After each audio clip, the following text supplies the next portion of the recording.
guys, welcome back to my channel.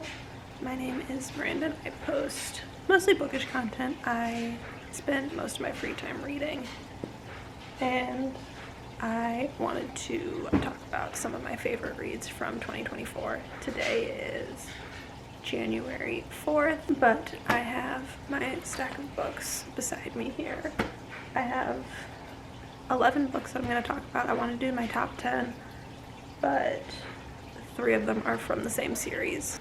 So I'm going to have no particular order to these books. I feel like less fantasy this year. Most years I read like one longer fantasy series, but this year was all about like shorter fantasy series, trilogies, and I read a lot of like mystery thriller books. I read a fair number of romances, which is very abnormal for me, but they just kind of worked well with my schedule and what I was in the mood for this year. I'm Brandon, like I said, these are going to be in no particular order, but I'm going to kind of group them a little bit into what kind of makes sense in my head.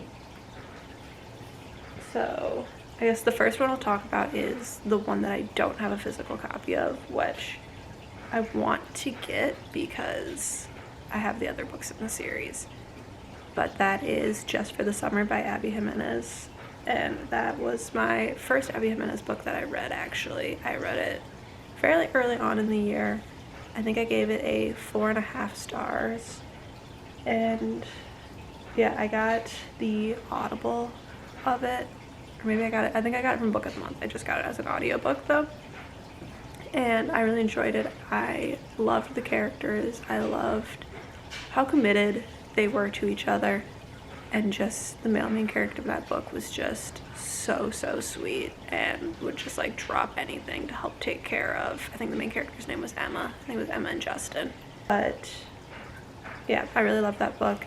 It was about Justin, who lived, I think it was like somewhere in Minnesota, and Emma, who was a travel nurse, and they met on a like Reddit post where he was talking about how every time he dates a girl, once they break up, they go off to like find the person that they end up marrying. And Emma was reading it and was like, this is the same situation I'm in. She was also in the same boat. And so her and her best friend picked up and got a travel position in Minnesota. Emma and Justin made like an agreement. They thought about like all the things that had to happen to like meet the qualifications. They were like, if we date and then we break up, maybe we can stop this curse and we'll both find whoever it is that we end up marrying. And it was just a sweet concept. Obviously in real life, it's terrifying to like move wherever, I don't know, remember where she started from, but just to move specifically to meet somebody that you met online and have never actually really talked to much. But because it's a book, it was just a sweet little fun summery rom-com, and I really enjoyed it. So I feel like going off of that, the next one is one that I think I might claim as one of my top books of the year. I feel like depends on the mood that I'm in, but this one was definitely a standout and was my first 5-star read of the year. So that says a lot, and I didn't read it until I think like June or July, but it was my first 5-star read of the year, and that was Happy Place by Emily Henry. I know this book is kind of hit or miss for a lot of people, but I absolutely loved it.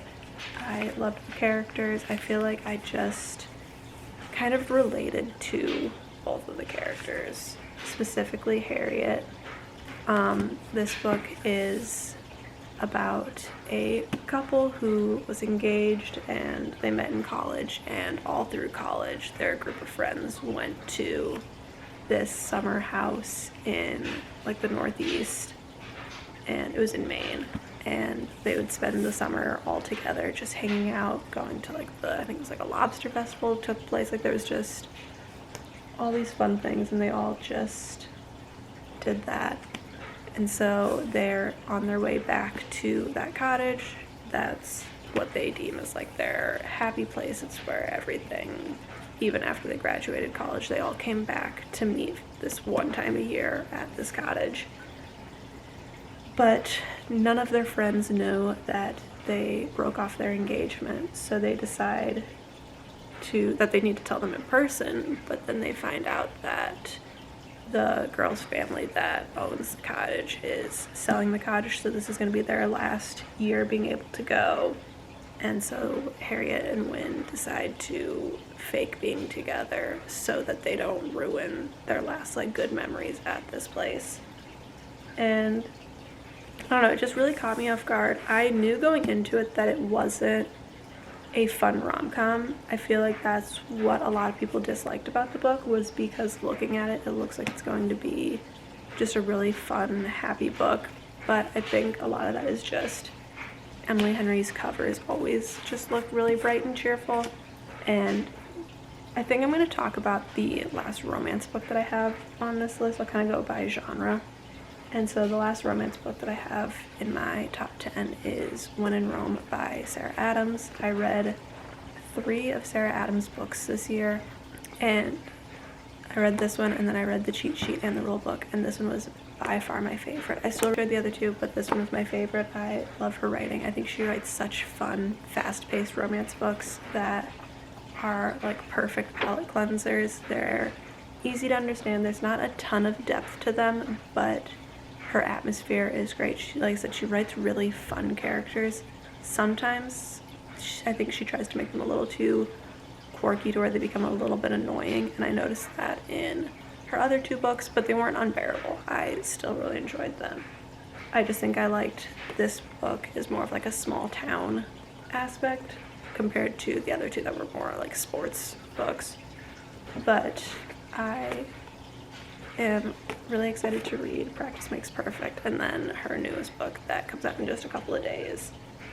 But this book was definitely like a game changer for me for Sarah Adams, because like I said, I didn't love her other 2 books. They were fine, and I bought this one to kind of like give her one last chance of like, do I just like, are you okay, or do I really enjoy your books? And I really enjoyed this one. So definitely made me think more about her books, and I know there's a couple that have stood out to me a number of times when I've gone book shopping that are some of her older books that I'm excited to get to as well. But yeah, this one is about Amelia, and she is a pop star and just kind of has a lot going on and just kind of wants a break before she starts a big world tour. And so she picks up in the middle of the night and goes to Rome, Kentucky, and it's just a small town. She's from Nashville, so it wasn't like she went like crazy far away. She just drove a couple of hours, but her car breaks down and she meets Noah, who she happened to like break down right in his front yard, but he's living in a small town, so he offers to help fix her car, offers her to come in, because when she got there, I think it was like the start of like a snowstorm or rain or something, I forget. I think it was a snowstorm. And he currently owns a pie shop that he got from his grandmother, and he's a little bit grumpy, but I feel like it's not that he's like, sometimes I feel like Grumpy Sunshine, they're almost like mean. He was not that. He just was a little rough around the edges. It was more just like rough around the edges and a little bit more reserved, not as out there. And he didn't want to get involved with her because of like certain reasons. He was like, she has to go back on tour. But he starts to kind of get to know the non-pop star side of Amelia. And he has 3 sisters. There's 4 of them total. And that's what the next 2 books are following, are his sisters. I like Sarah Adams' books because she writes closed-door romance. Like, there's still romance in there, but it's not super spicy. And so I feel like if it's not like a cowboy romance, but if you like the idea of like the Chestnut Springs books where it's like following a family, small town, this does that, but in a non-spicy way. It's a lot more just sweet and fun. Next genre that I want to talk about are like mysteries and thrillers, like I feel like I mostly like psychological thrillers. I don't like anything too gruesome. I like things that just kind of like make my brain work. I like things that have twists. It even doesn't have to be like that crazy, but as long as it's a little bit unexpected, I love them. And I read a fair number of mystery thriller books this year, but almost all of them that I read were by the same author, and that author is Freida McFadden. But I started off the year with a couple other like mystery thriller books that, I don't know, they just didn't stand out in my head at all. But then I read The Housemaid by Freida McFadden. I'd heard a ton about this book and picked it up. I don't even know, I can't remember if this was the first book I bought of hers, because I have The Inmate upstairs, and I think I might have bought that one before I bought The Housemaid, and then I heard everybody like raving about The Housemaid, and I was like, maybe I should start with this one and just kind of see if I like her writing first. But I read this one and I absolutely loved it. I like still think about parts of this book, and I remember reading this one and like reading parts of it to my boyfriend, being like, listen to what's going on in this book right now, because it was just really entertaining for me. This book is about Millie, and she is a maid, and she starts working for the Winchesters, and they're looking for like a maid that can live at their house and just kind of be able to help cook dinners, pick up their daughter from school, clean the house, just kind of everything. But they offer her a place to sleep, a little like bedroom in the attic for her to live in. And so since she's spending all this time with the family, she kind of gets to observe what they're doing. It's hard because I don't want to go into too much detail with any of these like mystery thriller ones, because I feel like the best part about them is going into them a little bit blind. I read the entire Housemaid trilogy this year, and the original one was by far my favorite. The second one was still good. I still recommend reading the second one. I was a little hesitant going into that one because I thought there was no way that it would live up to the first one, but it was different enough and definitely surprised me. But then the third one I just didn't really enjoy. I didn't think it was necessary, and I didn't like the way that the story like progressed. I still was surprised by the twist, but it just didn't catch my attention the way the first two did. And then I didn't really enjoy the novella. I don't know. I haven't read any other like mystery thriller novellas, but I just didn't love it. It just kind of felt lackluster, and I don't know. I feel like I didn't get that attached to these characters to warrant having that many books written about the same person. So I gave When in Rome a 4.25, and I also gave The Housemaid a 4.25, and then I gave the second one in the series a 4, and the third one a 3.25. So definitely the first one was the best, but I read a few other of her books this year as well. I read The Housemaid in October when it was released, and I was really looking forward to this book. It happened to come out on my birthday, which was fun, and as soon as I found that out, I pre-ordered it, and I was like, it's a birthday present to myself. And I started reading it not long after that, and it was such a fun read for October. I just love mysteries and thriller books in October. I think they just fit the mood very well. This one I gave a 5-star, but I feel like I go back and forth. I think this one would probably be a 4.75, but I still really enjoyed it. I know a lot of people didn't love this one that much, but I was not expecting the twist at the end, and the twist at the end alone is what like got me hooked on this book. But I also just love Freida McFadden's writing. I just feel like I'm flying through her books. I'm constantly intrigued on like what's gonna happen next, and so I just really enjoyed this book.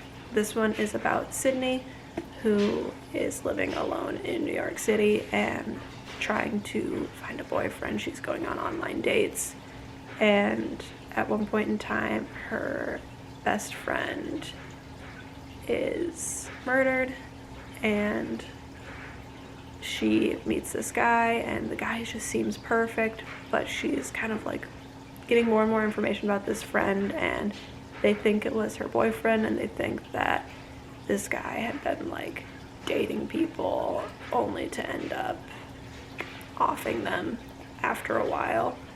And so it just makes Sydney very nervous because she's like, this guy seems so perfect, like how is he not in a relationship? And so she's kind of worried that, is it him? And there's just lots of twists at the end, and it's got kind of a then and now timeline that I feel like was really fascinating because I don't know, I just feel like the way that it all came together at the end, I kind of expected parts of it, but the full twist was not at all what I was expecting, and that is why I loved this book so much.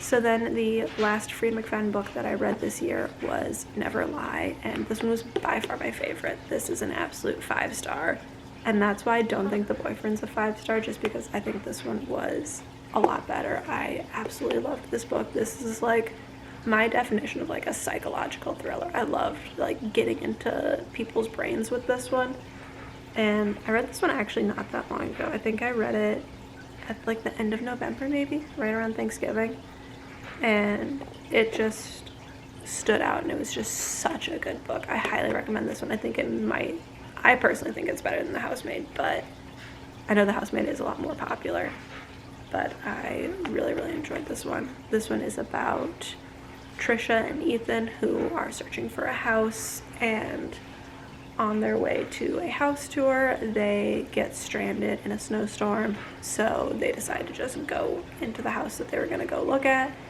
and just kind of wait out the storm. Their car is buried in snow, so they, like I said, just decide to wait out the storm inside the house. It's much safer than trying to drive back home. But the house is the former home of a psychiatrist, and so it's kind of creepy. The psychiatrist went missing. Nobody knows what happened to her, and they end up finding some like tapes of the psychiatrist, like with her appointments with her patients, and they just kind of start finding out more and more about her disappearance. And this book was just so good, and it was a perfect read for winter. Like, I highly recommend reading this book in winter time. But it was such a good book. It kept me, I think I read this one in like 2 days maybe. Like, I just was flying through it. I had to know what was going to happen next.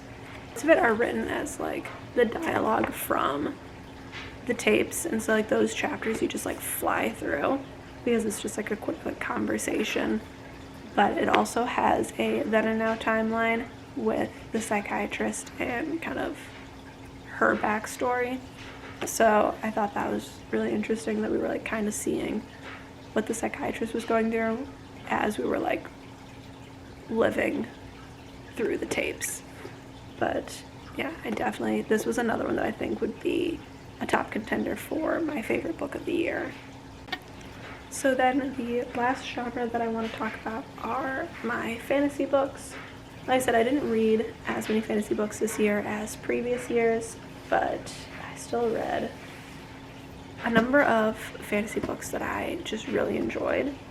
So the first one that I want to talk about is Fourth Wing.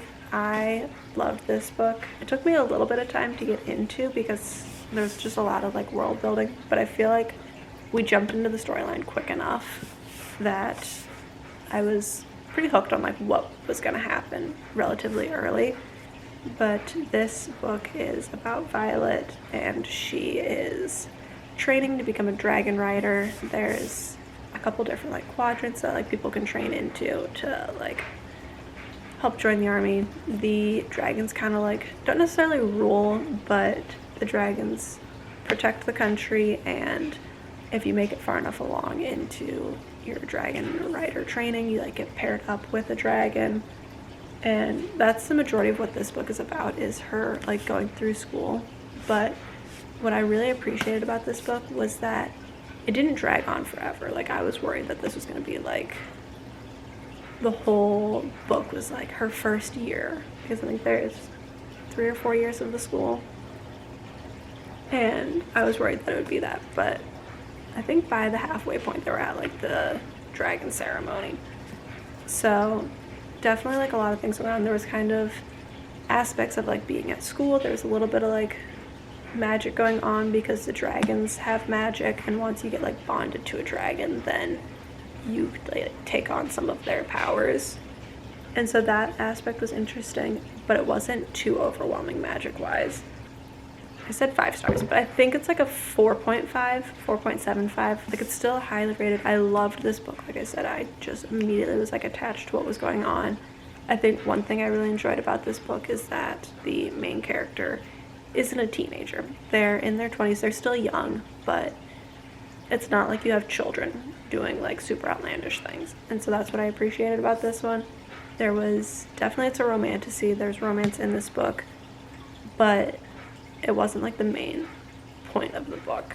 It was definitely plot first, then romance. And then the next fantasy book that I want to talk about is one that I really, really enjoyed, and that is Powerless. Obviously, I enjoyed it. I loved all of the books that I'm talking about, but I really enjoyed Powerless. It was fast-paced. There was romance in here, but again, wasn't like the primary part of the plot. And this one was a little bit like The Hunger Games in some ways, because it's about Peyton, who is living in a world where there's people who have powers and there's people who don't. And the people who don't have powers are supposed to be like exiled out of the city. And the people who have powers all live there. They have different like ranges of powers that like determine their level of status in this society. And I don't know if it's every year or how often it is, but there's the trials take place in which each like person tries to compete to gain like bragging rights, and I think you end up being able to like maybe move to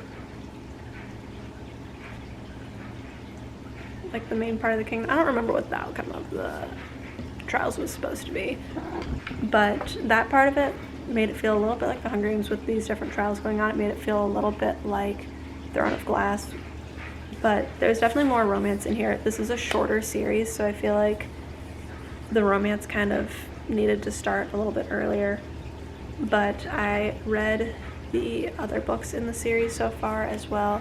I absolutely loved the novella. I think I thought about putting it on here because I gave that one like a 4.55 star, and I would put it on here, but I just feel like a novella, it's hard to compare it to a full-length book, but it was such a like well-written novella. There was so much that happened, and I think it didn't necessarily add to the story, but I'm hoping that it will add to the like progression of the story as we continue on.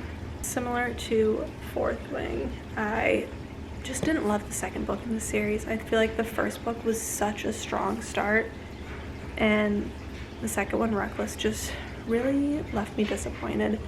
I think it was such a strong focus on character progression and like the romance between them, but in the end it kind of felt like we kind of started in one spot and kind of circled back to pretty much the same spot. Like, I feel like a lot of it could have been cut away and it could have been made into a novella, but I am really excited to see how the book wraps up, or how the series wraps up, because I feel like there could be a lot that happens. The way that the second book ended, I feel like saved the book for me, because there was a cliffhanger at the end of that one that left me so excited for the third book. But I just didn't love a lot of the middle section. I think if you love banter and you love romance, and that's what you're looking for in your romantasy, then you would really enjoy it. This series as a whole is definitely a lot more of a romantasy. But I like romantasy, but I like the romance to be the subplot. And I feel like this one kind of leads off with the romance, and the fantasy is kind of at the side point. But that being said, I still really, really enjoyed this book, and I think it was fast-paced, and yeah, I really enjoyed the concept of it. And I don't know, I feel like I'm getting to a point where a number of fantasy books are starting to kind of feel somewhat similar, but I think it's interesting to see how authors can take similar concepts and make them their own, or how they can like kind of take portions and like how they piece them together. And so I feel like that was something really interesting with this one, is like hearing what other people are comparing it to.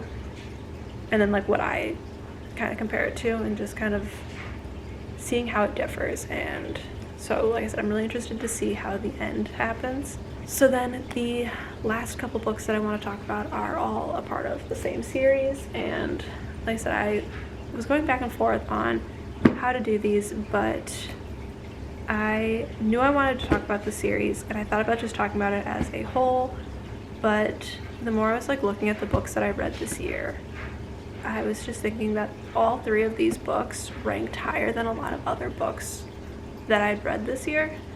And so that's why I kept like Powerless and The Housemaid and Fourth Wing, all of those ones. I loved the first book. The other ones are fine, like I would continue the series, but I would not count them as my top 10. It's the first books of those series that I enjoyed so much. But this trilogy, I loved every second of it, and I know it's one that's kind of a little hit or miss, but I just really enjoyed it. I feel like it was such a fun read. It was fast-paced. I loved the magic system, and I was just intrigued to know what was gonna happen throughout the entire book. And we're actually watching the show right now, which is really fun, and that is Shadow and Bone. I just started this in December and read the entire trilogy, and I loved every single second of it.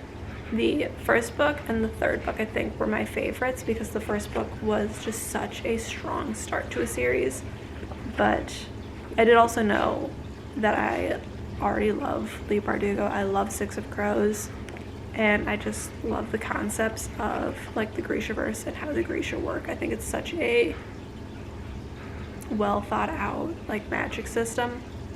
Have I read a ton of like high fantasy? No, I'm sure there's probably like magic systems that are better, but I think this was just the kind of fantasy that I was looking for, where it wasn't anything too crazy. It didn't like overwhelm me with what was going on, but I absolutely love these books, every single one of them, and I don't want to say too much about them, but moral of the story is that the book is about a country that has like what they call the Fold. It's like a section of darkness that cuts the country in half and blocks the western side of the country from being able to get to the ports at the coast, and the countries to the north and south of them do not like this country because they have become kind of a safe place for the Grisha, the people who have magic abilities. And the Grisha all have, like, there's different types of Grisha. Some of them can work with like the elements, like they can like cast fire or cause like gusts of wind or move water. Our main character is Alina, and it turns out that she is a Grisha that she didn't even know, and so this is her story of how she goes and kind of trains her ability, and they try to take down the Fold. And it was just such a good book, and there was a tiny bit of romance in this book. I don't know, I love Leigh Bardugo's characters so much, and I loved Alina, I loved the Darkling, I loved like all the Grisha that they talked about, all the side characters just become such beloved characters throughout the series. And I felt the same way about Six of Crows. I just loved her characters. I loved the way she wrote them, and I think it's really interesting the way that she writes people who have like a little bit of like a damaged past, and she can just like portray their like heartbreak so well into characters and like what challenges they've been through and how that shapes who they are. I think this would be one of the other ones I would say would be my absolute top favorite reads of the year, but I don't think I could pick a like specific book that was my favorite in the series. I think the third one is definitely up there because there was a ton going on, but the first one was just such a good like opening to the series. I read the last 2 in my 24-hour reading challenge that's coming out soon, and I took a little bit more time because you'll see my challenge did not go exactly the way I wanted to. I took a little bit more time reading Ruin and Rising, but I read Siege and Storm in the span of being at an airport I was there for I think like 30 hours, and I just sat down and was going back and forth between like eating snacks, figuring out what was going on, and just reading this book. And yeah, so I started the 24-hour reading challenge at an airport. So I feel like there was a lot of like outside factors that I'm also the type of reader that I can read a book and shortly after just be able to tell you main points and how I felt about the book. I can't tell you all the tiny little details, but then at the same time, like when we're watching the show, the number of times that I've been like, that's not what happened in the books. Like I know what happens, but if you ask me, I have no clue what happens. But I think the second one introduced a ton of really fun characters because it added like a whole second layer of characters.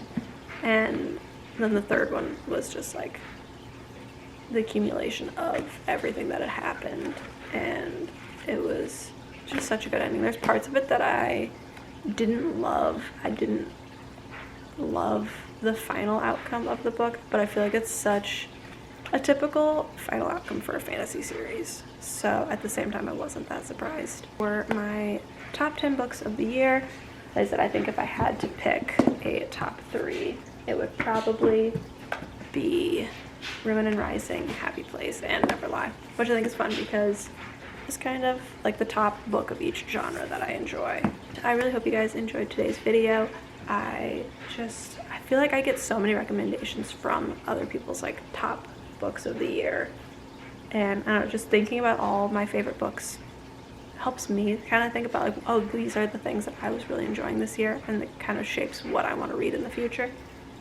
But I really hope you guys enjoyed the video. I'm gonna be back to just posting probably 1, maybe 2 videos a week, depending on, I have a few videos that I kind of had pre-recorded a little bit that I'm kind of working on putting out still. But if there's anything that you guys would love to see, let me know. I'm going to talk about some like yearly goals coming up here soon as well.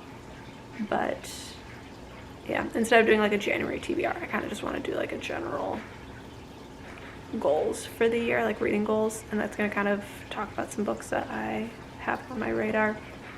But like I said, I really hope you guys enjoyed the video, and I will catch you guys next time. Bye.